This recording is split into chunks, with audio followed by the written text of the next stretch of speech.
simot ngayon ako.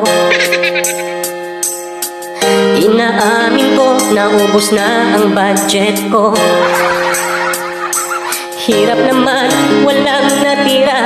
January pa lang, puno, pinatuyo aking ulam. Yan agad aking ulam. Dapat pansin ko, lagi akong tulala. Dinibdib ko, gastos kong malala. Wallet ko ay